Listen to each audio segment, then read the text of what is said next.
ইতিহাস পড়তে কিন্তু অনেক সময় লাগে, আমি খুব অল্প সময় আপনাকে শেখাচ্ছি। রাসূল সাল্লাল্লাহু আলাইহি ওয়াসাল্লামের ইন্তেকালের পর খলিফা হন আবু বকর সিদ্দিক রাদিয়াল্লাহু আনহু, তারপরে ওমর রাদিয়াল্লাহু আনহু, তারপরে উসমান রাদিয়াল্লাহু আনহু। এই উসমান রাদিয়াল্লাহু আনহুর এই সময় থেকে শেষের দিকে একটা সমস্যা সৃষ্টি হয়েছে। কি সমস্যা? উসমান রাদিয়াল্লাহু আনহুকে কিছু বিদ্রোহীরা হত্যা করেছিল। একটু বোঝার চেষ্টা করেন, উসমান রাদিয়াল্লাহু আনহুকে হত্যা করেছিল কিছু বিদ্রোহী, ঠিক আছে?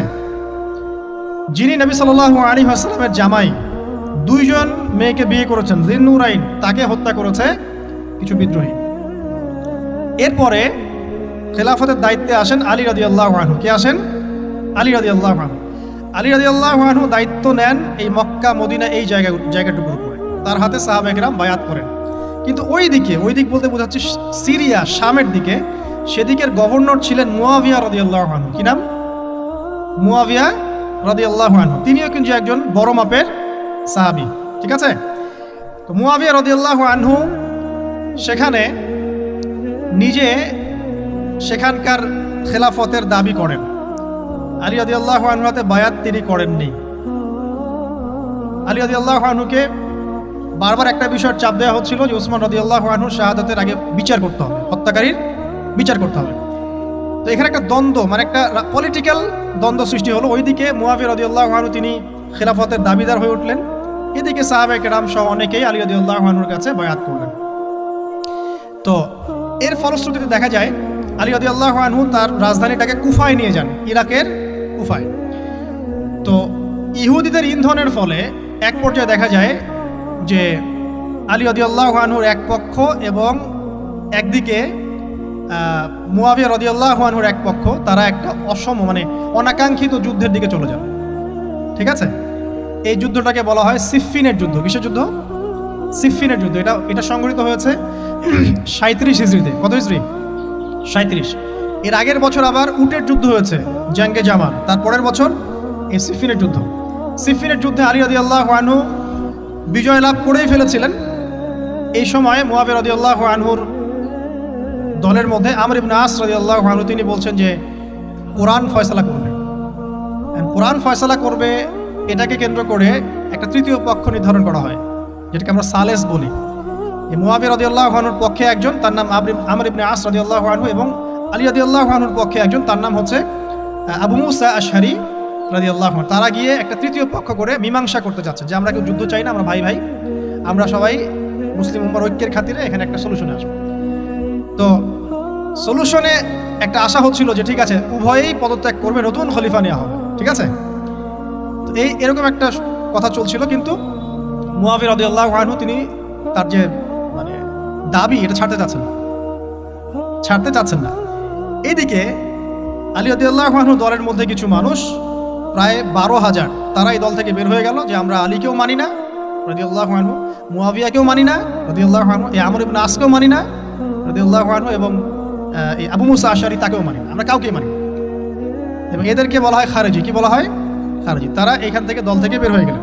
শুধু তাই না, তারা ফতোয়াও দিল যে আলী এবং মুয়াবিয়া এবং আমর ইবনে আস, আবু মুসা আশআরী সবাই কাফের। নাউজুবিল্লাহ। কারণ কি? কারণ হচ্ছে তারা আল্লাহর বিধান দ্বারা বিচার ফয়সালা করছে না, মানুষের মত তারা গ্রহণ করছে। মানে ওদের উদ্ভট যুক্তি আর কি। তারা আল্লাহর কিতাব দিয়ে ফয়সালা করছে না, বরং মানুষের রায় গ্রহণ করছে। এটা একটা খোরা যুক্তি ছিল। আলী রাদিয়াল্লাহু আনহু এদেরকে দমন করলেন। নহরওয়ান নামক জায়গায় তাদের সাথে যুদ্ধ হলো, এবং এই যুদ্ধে আলী রাদিয়াল্লাহু আনহু জয়লাভ করলেন। সিফফিনের যুদ্ধটা হয়ে গেল। এখন দেখেন দুইটা পক্ষ পাচ্ছেন আপনি এখানে। আলী রাদিয়াল্লাহু আনহু একটা পক্ষ, একটা কার? মুয়াবিয়া রাদিয়াল্লাহু আনহুর পক্ষ। এখন এই যে খারেজিরা বের হয়ে গেল, এখন তো দেখা যায় যে কিছু কিছু শব্দ বললে মানুষ খারেজি ট্যাগ দিয়ে দেয় না? দেখেন এই খারেজি আকীদার সাথে কিন্তু আসলে পলিটিক্যাল সমালোচনার কোনো সম্পর্ক নেই। পলিটিক্যাল দ্বন্দ্বের সাথে, পলিটিক্যাল সমালোচনার সাথে কিন্তু খারেজি বা খাওয়ারিজম মতবাদটা আসলে জড়িত না। এটা কার সাথে জড়িত? ওই যে একদিন বলেছিলাম, খারেজিরা মনে করে কবিরা গুনাহ করলে কোনো ব্যক্তি কি হয়ে যায়? কাফের হয়ে যায়। খারেজিদের আকীদা হচ্ছে কবিরা গুনাহ করলে কোনো ব্যক্তি কাফের হয়ে যায়। এই আকীদাটার নাম খারেজি আকীদা। এটা কি বাংলাদেশে মুসলিমরা লালন করে? কোনো আলেম, কোনো বক্তা, কোনো মুফাসসির, কোনো মুহাদ্দিস আপনাদেরকে বলছে কখনো এদেশের মাটিতে যে কবিরা গুনাহ করেছে এরা এদেরকে মেরে ফেলো? বলেছে? কিন্তু আপনি কিছু হক কথা বললে আপনাকে ট্যাগটা খেতে হয়। আসলে এই যারা এই ধরনের বলেছে একদিন খারেজি ম্যানুফ্যাকচার কোম্পানির সাথে সদস্য, এরা ভাঙাচোরা ইস্যু পেলেই কাউকে খারিজি ট্যাগ দিয়ে দেয়। আসলে মূল বিষয় এরা নিজেরাই খারিজ হয়ে যাচ্ছে দিন দিন, অন্যকে খারিজ করতে করতে নিজেরাই খারিজ হয়ে যাচ্ছে। এখানে দেখেন মুয়াবিয়া রাদিয়াল্লাহু আনহু এক পক্ষে, আলী রাদিয়াল্লাহু আনহু আরেক পক্ষে, ব্যাটেল যুদ্ধ হয়ে গেল, সিফিনের যুদ্ধ হয়ে গেল, 3 দিন যুদ্ধ হয়েছে। ওই যুদ্ধে কি মানুষ মারা যায় নাই? মারা যায় নাই? মারা গেছে। তো আলী রাদিয়াল্লাহু আনহু তো বলেননি যে ওরা খারাজি। কারা খারাজি তাহলে? যারা এই যে 12,000 সৈন্যের মধ্য থেকে বের হয়ে গেল এবং সবাইকে কাফের ফতোয়া দিল যে আলীও কাফের, মুয়াবিয়া কাফের, আমর ইবনে আসও কাফের, নাউজুবিল্লাহ, আর এই যে আবু মুসা আশআরী তারাও কাফের। বোঝেন? এরপর তারা যখন বের হয়ে গেল, আলী রাদিয়াল্লাহু আনহু তাদেরকে হত্যা করলেন, তাদের সাথে যুদ্ধ করলেন। কিন্তু এদের কিছু কিছু মানুষ বেঁচে ছিল। এরা একটা প্ল্যান করলো। কি প্ল্যান করলো? যে আমরা চোরাগুপ্তা হামলা চালিয়ে এই 4 জনের সবাইকে হত্যা করে ফেলবো। কথা বুঝতে পারছেন? 4 জন একই দিনে প্ল্যান করলো। রমজান মাসের 17 তারিখ। কত তারিখ? রমজান মাসের 17 তারিখ। ওইটা সম্ভবত 40 হিজরি। কত হিজরি? সিফিনের যুদ্ধ হচ্ছে 37 হিজরিতে, এটা হচ্ছে কত হিজরি? 40, 3 বছর পর এটা প্ল্যান করলো। এখনকার ওই যে পশ্চিমা গোলকধাঁধায় পড়া কিছু মানুষ যারা কিছু জঙ্গি সংগঠনের নাম লেখা প্ল্যান করে যে হঠাৎ সুইসাইড বোম মারবো, আচ্ছা না, এরকম একটা প্ল্যান করলো যে আমরা প্ল্যান করলাম এই 4 জনকে আমরা একদিনে উড়িয়ে দেবো বাড়িতে। এবং সেই প্ল্যান মোতাবেক তারা কাজ করলো। কাজ করে ঘাপটি মেরে বসে থাকলো। আলী রাদিয়াল্লাহু আনহু ফজরের নামাজে যাচ্ছেন, আব্দুর রহমান বিন মুলজিম নামে এক ব্যক্তি আলী রাদিয়াল্লাহু আনহুকে পুরো তরোয়াল দিয়ে আঘাত করে হত্যা করলো। ইন্না লিল্লাহি ওয়া ইন্না ইলাইহি রাজিউন। কাকে হত্যা করলো? নবী সাল্লাল্লাহু আলাইহি ওয়াসাল্লামের মেয়ের জামাইকে। চিন্তা করতে পারেন? যিনি প্রতিটা যুদ্ধে নবী সাল্লাল্লাহু আলাইহি ওয়াসাল্লামের সাথে ছিলেন, তাকে বললো যে সে কাফের হয়ে গেছে। আর যে হত্যা করেছে আব্দুর রহমান বিন মুলজিম, সে হত্যা করার পরে আল্লাহ শুকরিয়া আদায় করেছে। নাউজুবিল্লাহ। সে বলেছিল যে আমি আল্লাহ শুকরিয়া আদায় করছি যে আল্লাহ আমার হাতে একজন পথভ্রষ্ট মানুষকে মারলেন। নাউজুবিল্লাহ। চিন্তা করতে পারেন? ওইদিকে মুয়াবিয়া রাদিয়াল্লাহু আনহুকে মারার প্ল্যান করা হয়েছে সিরিয়ায়। উনাকে আঘাত করা হয়েছে, কিন্তু আঘাতটা তার মানে শরীরের সেই জায়গায় লাগে নাই যেখানে লাগলে তিনি মারা যেতে পারতেন। তিনি আহত হয়েছেন, পরবর্তীতে চিকিৎসা করে সুস্থ হয়ে গেছেন।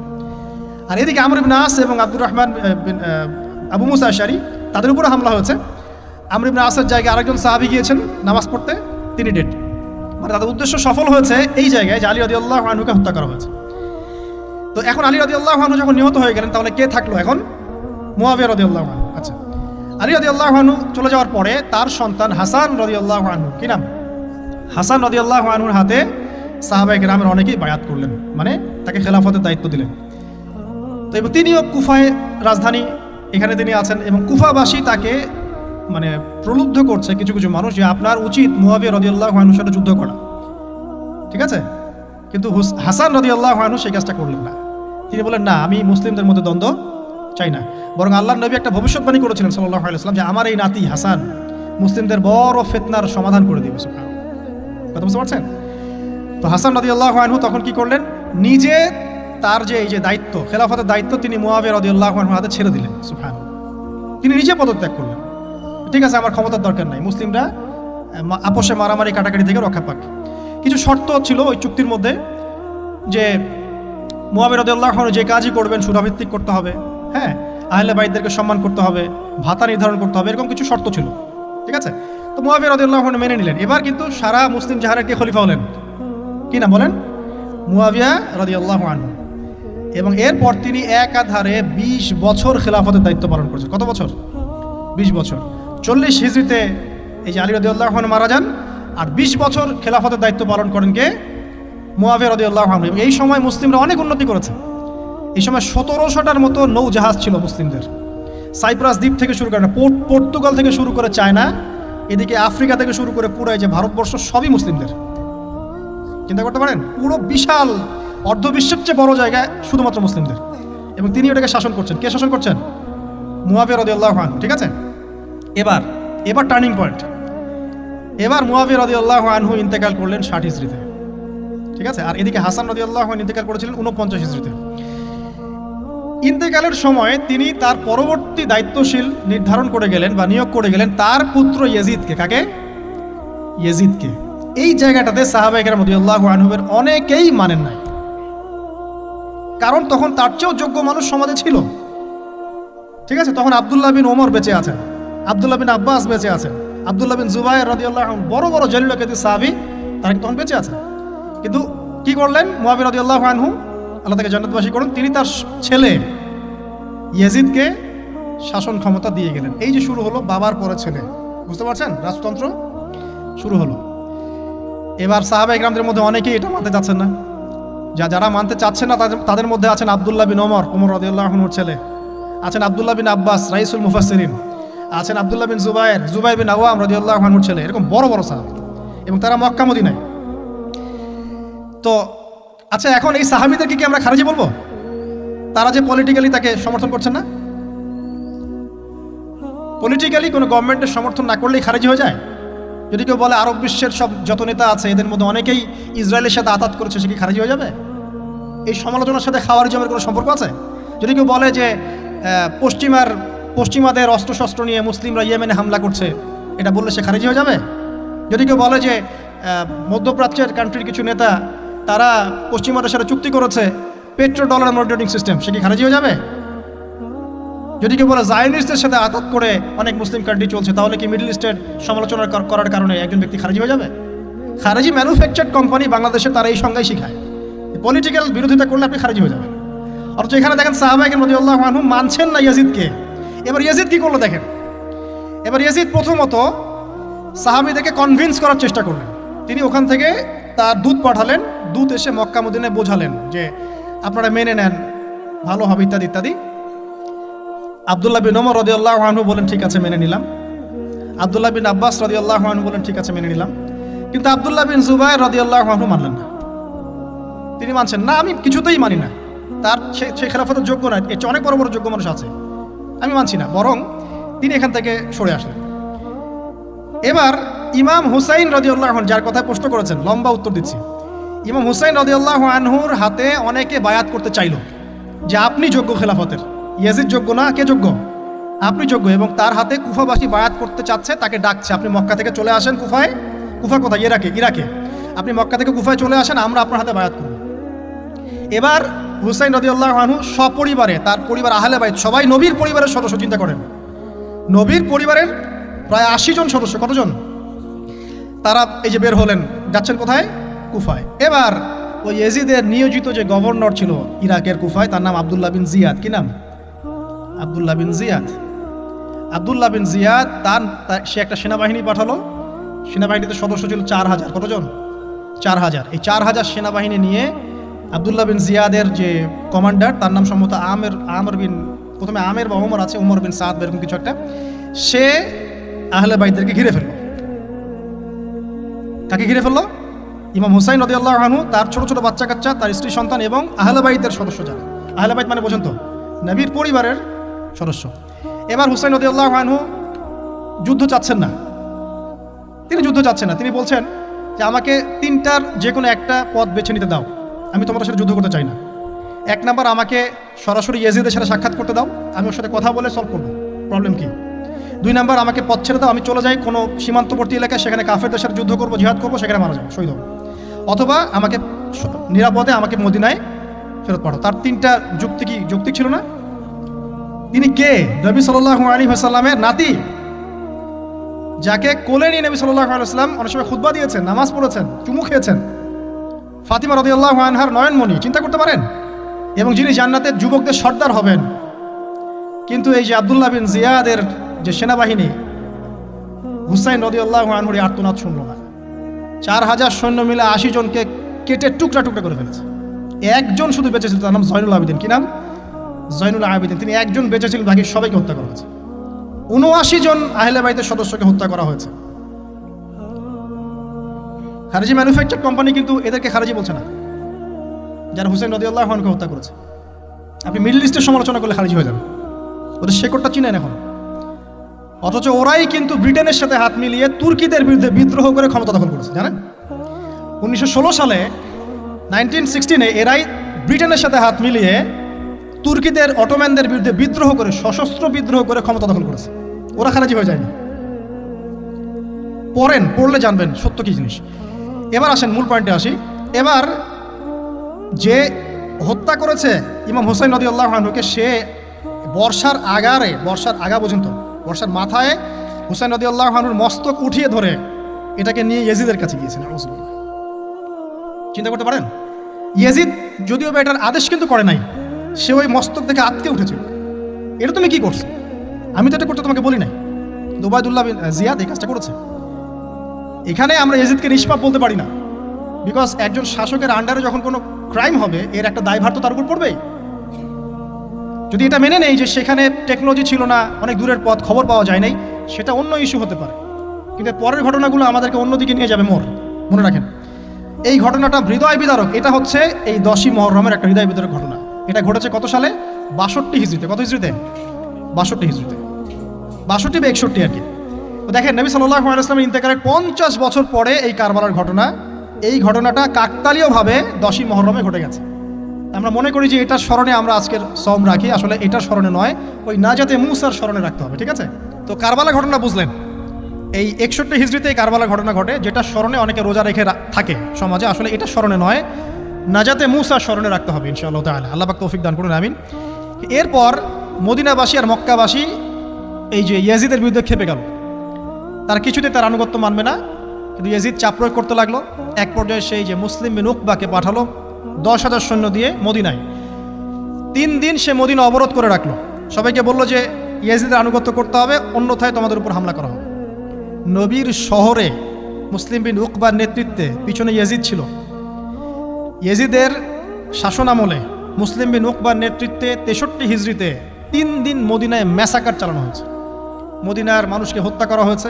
মদিনার মানুষ সাহসিকতার সাথে যুদ্ধ করেছে, ডিফেন্ড করেছে, তাদেরকে হত্যা করা হয়েছে। মদিনায় লুটপাট করা হয়েছে, ধ্বংসযজ্ঞ চালানো হয়েছে, হাজার হাজার মানুষ মারা গেছে।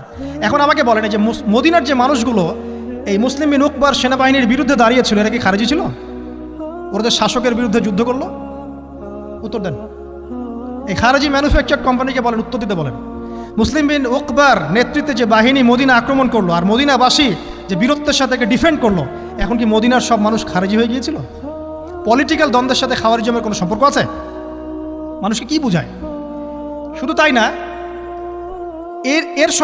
এই সময়ে মক্কায় আব্দুল্লাহ বিন জিয়াদ রাদিয়াল্লাহু আনহু তিনিও তার বলয় গড়ে তুলেছেন, তার হাতে মানুষ বায়াত শুরু করেছে।